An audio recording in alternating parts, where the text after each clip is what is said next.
అలసిన వానికి ఓరడించు మాటలు. సహోదరుడు భక్తి సింగ్ గారి పరిచర్య నుండి సేకరించిన అనుదిన ధ్యానములు. డిసెంబరు 18. ఆయన ఒక రొట్టెను పట్టుకొని స్తోత్రము చేసి దానిని విరిచి వారికి పంచిపెట్టగా వారి కన్నులు తెరవబడి ఆయనను గుర్తుపట్టిరి. లూకాసు వార్త 24వ అధ్యాయము 30-31 వచనములు. మన ప్రభువు పునరుద్ధానం తర్వాత యెరూషలేము నుండి ఎమ్మాయి గ్రామమునకు బయలుదేరిన 2 శిష్యులకు ప్రత్యక్షమాయెను. వారు యెరూషలేమునందు జరిగిన వింత సంగతులను గురించి మాట్లాడుకొనుచుండిరి. సమాధి యొద్దకు వెళ్ళిన స్త్రీలు తాము ప్రభువును చూసితిమని వారికి చెప్పిరి. ప్రభువు మరణము నుండి తిరిగి లేచెనని దూత ఆ స్త్రీలకు చెప్పెను.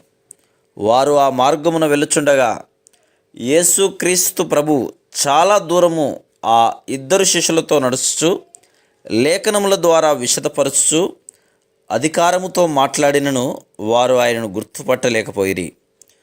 యూదుల ఆచార ప్రకారం సాయంకాలమున వారు ఆయనను భోజనమునకు ఆహ్వానించినప్పుడు ఆయన రొట్టెను పట్టుకొని కృతజ్ఞతాస్తుతులు చెల్లించి దానిని విరిచినప్పుడు వారు ఆయనను గుర్తుపట్టిరి.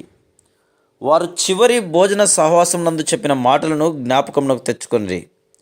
ఇది మీ కొరకు విరవబడిన నా శరీరము, దీనిని తీసుకొని తినుడి. అప్పుడు వారు సర్వలోక పాప ప్రాయశ్చిత్తార్థము ఆయన శరీరము నలగొట్టబడి ఆయన ప్రశస్త రక్తము చిందించబడునను ఆయన మాటల యొక్క భావమును గ్రహించిరి. మన పాపము నిమిత్తమై ఆయన శరీరము నలగొట్టబడి సిలువలో మరణించినందులకు హృదయపూర్వకంగా మన ప్రభువుకు కృతజ్ఞతాస్తుతులు చెల్లించుట ద్వారా అద్భుతమైన పునరుద్ధాన శక్తిని అనుభవించుటకు ఆరంభించుదుము.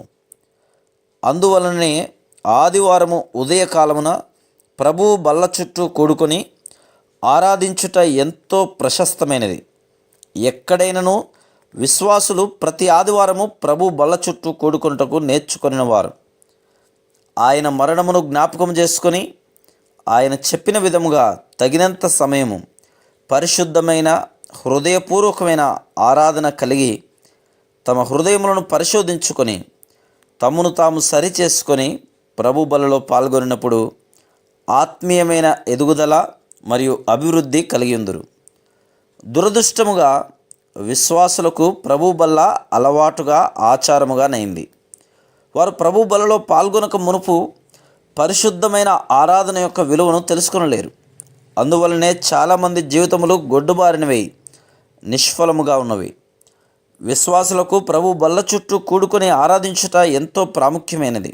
అప్పుడే వారు త్వరితమైన ఎదుగుదల కలిగి దేవుని జ్ఞానమునందు మరియు కృపయందు ఆత్మీయంగా ఎదుగుదురు. Praise the lord.